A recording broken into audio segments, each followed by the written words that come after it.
If you clicked on this video, then I'm sure you like video games, especially first-person shooters, and I'm sure that you've all played many of them throughout your life.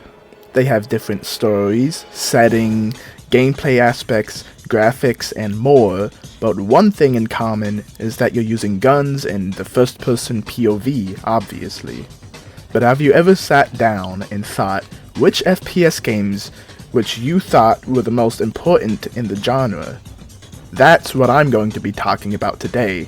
Honestly, there's a lot of games that have been pretty revolutionary in this genre, like the original Unreal with its Unreal Engine, Wolfenstein 3D being the first real FPS, Quake being the first 3D FPS, TF2 with the introduction of microtransactions and MMOs, and obviously the hats, and more. I think Unreal and Quake are huge competitors for the most revolutionary, along with the game that I personally think is the most revolutionary, Half-Life. Created in 1998 by an up-and-coming company called Valve, Half-Life is now considered one of the, if not the greatest, FPS franchises in gaming, and even one of the most legendary video game franchises ever. But the question is, how is Half-Life so legendary? And the answer is the Gold Source engine. But there isn't just one thing about the Gold Source engine that makes it so great. There are many reasons, so let's get to them. Have you ever walked into an area and shot your weapon and noticed it had an echo and thought, that's pretty cool? But then you walked into a different area and shot your gun there and realized the sound was different? That's because Half-Life has reverberation, which is a cool thing that lets the level designer decide what type of sound to have areas make. This is decided with the env sound entity, which lets the designer pick between many different area types to have different echoes, like cavern big for something like a ravine, or cavern small for something like a canal, or tunnel small for a metallic hallway, or tunnel large for the transit tunnels you see in the tram ride. Because of this cool thing, it made for a much more immersive experience. The game even supported sound APIs from vendors that gave out higher quality directional sound technologies like EAX from Creative or A3D from Unreal. Something that was, and still is, incredibly cool are the level transitions that come from Half-Life. Normally, a game from the time would have you walk up to a door, and it would load you to a set position on the other side of that door, and you are unable to see the area you are going to or where you came from. But Half-Life took this to another level, as the level transitions worked by making the loading sections between two maps look the same, and even placed the player in the same position they were when they loaded, which made it look like real life, walking between two hallways of a building. This is because of the info landmark entity, which identified the geometry of where it was in a level and matched it to the level to load, and placed the player to the coordinates of that area in the previous map. Honestly, this is technology that has always amazed me, because I thought, how would the game know where I was and place me in the exact same spot in the next level? Now this one is probably one of the least revolutionary things about the game, just because there had already been other games before that had decent path tracing for NPCs, and sure, they might get stuck on edges or not be able to go around corners at all, but for the time, Half-Life's path tracing wasn't incredible, but it was a step up from previous games.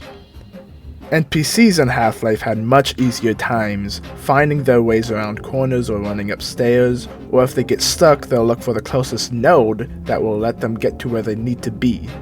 A good way to show the path tracing in the game would be to create a complex maze and have an NPC to try and get to the target at the other side. And more likely than not, it would work. The issue with the pathfinding in Half-Life is that you have to manually create it in the level editor using info nodes, but it's pretty simple. You just have to place them around corners or objects that they might get stuck on. The NPCs in Half-Life talk a lot at many different times, like when you interact with them through a scripted sentence or just casually. But the advantage would not listen. No! But at any time they speak, it is written in the game's code that their mouths move while they talk, and this is something that not really any games at the time had done before, and it had not been widely used until 2000. The game does this by reading the voice file, and as it is playing, it determines how the mouth will move depending on what the volume of the current tick in the file is. This made it look like that the NPCs really were talking and not just emitting a voice file or sound file from the game. Onto the track system, Path Corner or Path Track, which is used to create a functional track system for the vehicles. This allowed the team to create the transit system that you see in the game, like the one in On a Rail or the one that you are on at the beginning of the game. And this was pretty cool since it was the stepping stone for what would help create vehicles in 3D games in the future.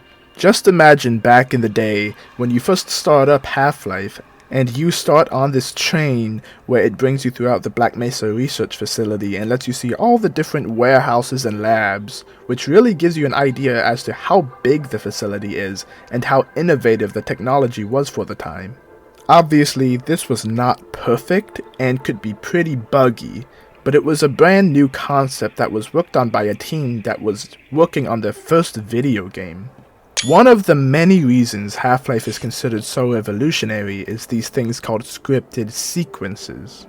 These are entities that the Gold Source engine uses to make entities, usually monsters, to do various things. There are two types of sequences, a standard scripted sequence for animations, and a scripted sentence. The actions that scripted sequences can do are things like simply making a scientist walk over to a select point, or it can make him run around in circles. You can also make the scientist turn to the direction that the sequence is facing, or you can just make the scientist teleport over to it if you need to. But the coolest thing you can do with this is the animations. There are two animation properties, the idle and the action animations. This works by you typing in the animation name into the property boxes in the editor. The idle animation is obviously when the entity is not doing anything. For example, you can make them sit down, or you can even make them dance, just so long as there's an animation for that. For the action animation, that happens when the sequence is triggered by a trigger targeted towards the sequence, like a button or a trigger box. Another thing to know about scripted sequences is they don't need to be targeted towards a single entity, though it can be a bit troubling.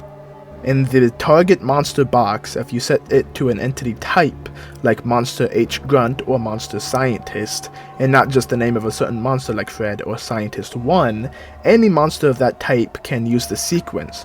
Make sure to reduce the search radius if you don't want the monster to activate it from across the map. You can make sequences repeatable or uninterruptible.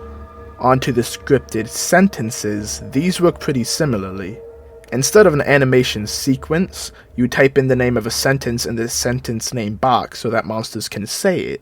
To find these, there is a sentence file in the Half-Life directory, and it will give you the list of sentences for all the monsters. The speaker type property is asking who will be speaking, so like the entity with the name Norm will say the sentence. There's also the listener type box, which if you give a name of a monster, will have Norm look to them and speak to them. You can also adjust the volume they talk, how far away you can hear them, and the sentence length. There are many small details that you see in the environment throughout the game, and they have to do with the monsters, along with other smaller things like decals, smoke, or sprites. One example would be that hound eyes can become interested in things like flashing televisions in the environment and will sit down and stare at them, fascinated. Or with cockroaches, they will scurry over to any gibs that may drop on the floor. And also, yeah, cockroaches are a cool little detail that the developers added in. On to decals. I think they were probably in games that released before Half-Life, like I think Unreal, but the decals on Half-Life were still pretty cool, since you can add a lot of depth to them and the fact that you can give them any main color that you wanted.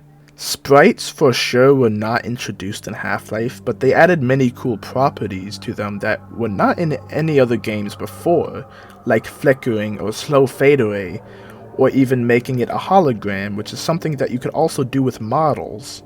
When I talk about smoke, I meant the entity env beam as a whole, as you can create a sprite that starts at one point and ends at another, and you can make it go from any direction you want, give it any color, an effect, and even change the frame rate and size of it. This meant that the Half-Life team could create giant laser beams that shoot out of a reactor, the turret tripwire beams, or they could create a small smoke trail from a coffee cup that fades over time. So that's all I have to say about Half-Life. There are so many things that Valve did that made this a legendary game, and I might not have gotten all of them, and I'm sure I didn't, but I did list quite a few. So what did I miss? Is there any that you thought that didn't deserve to be here? If so, what were they? Make sure to leave a comment, and I'll see you next time. And thank you all for watching my video.